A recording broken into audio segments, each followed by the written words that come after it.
Bonjour mes amis, j'espère que vous allez bien. Aujourd'hui, on va voir un petit peu ensemble comment mettre mise hors pression de la boutie hydraulique sur une boîte robotisée, ou boîte automatique. Du coup, avant de démonter la boîte vitesse, pour changer le maillage ou le moteur, ce que vous voulez, il y a quand même une opération à faire avant de procéder au démontage. Du coup, c'est assez simple. Ce qu'on va se connecter sur le Dietbox, on va identifier le véhicule. Après, on ne va pas sur recherche de panne, on va plutôt sur réparation pour reprendre la session, parce que je suis rentré là-dedans. Du coup, là, on ne va pas sur le calculateur, on va plutôt sur votre vitesse manuel piloté. Nous, c'est manuel piloté. On va avancer. Après, éventuellement, il vaut mieux effacer les défauts. Là, il vaut mieux rentrer et voir s'il n'y a pas un défaut quelque part. Non, on a un défaut d'apprentissage d'embrayage incomplet. Donc on va le supprimer. Parce que j'avais essayé de voir si l'embrayage était bien ou pas. Finalement, il n'est pas bien. C'est pour ça que le défaut reste en mémoire. Effacement de défaut effectué. On va faire avancer. On va couper le contact et remettre le contact. Après avoir effacé le défaut, on va y aller sur réparation de pack. On va descendre. Réparation.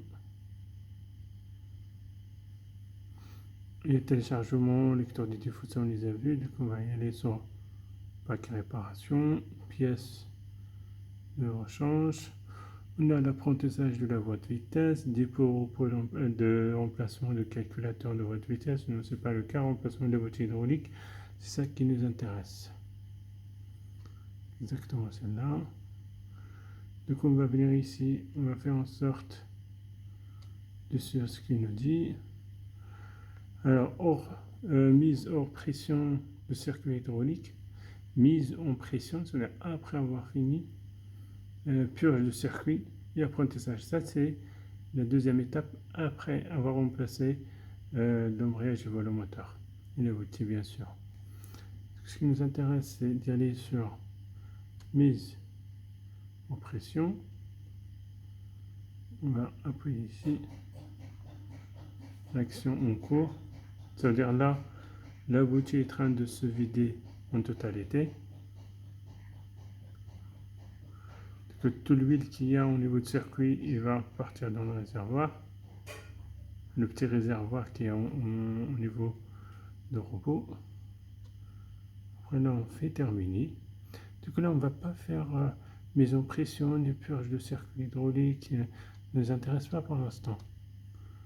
Ce n'est pas l'opération d'actualité. Et là-dessus, vous avez aussi, en cas il faut changer le niveau d'huile de l'actionnaire de pilotage de boîte. Vidange de l'huile d'actionneur. S'il y a besoin, on peut changer l'huile. Et quand on descend ici, on descend. Il va nous demander aussi.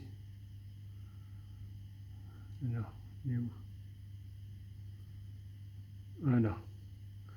Dépôt, repose, remplacement, mécanisme, le disque d'embrayage.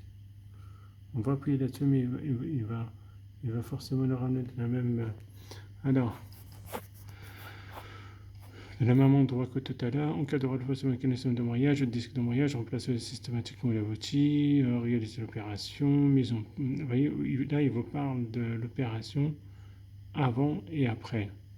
Mise en pression de circuit hydraulique, remplace le mécanisme d'embrayage, ça c'est la deuxième étape. Après, mise en pression de circuit hydraulique, purge, apprentissage, mise à zéro des valeurs de transmissibilité.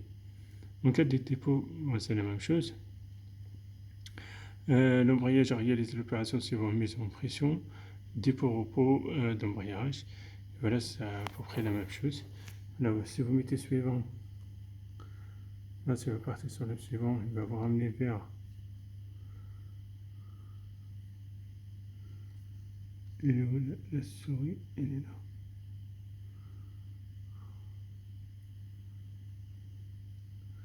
Après, on aura besoin de faire ça. Ça, on verra la deuxième étape. Mise en pression, purge de circuit, apprentissage et mise en service de ce qu'il nous a réclamé tout à l'heure en dernier. Les 4 étapes. Voilà. Là, on va procéder au démontage de la boîte et à partir de là, on passera à la deuxième étape.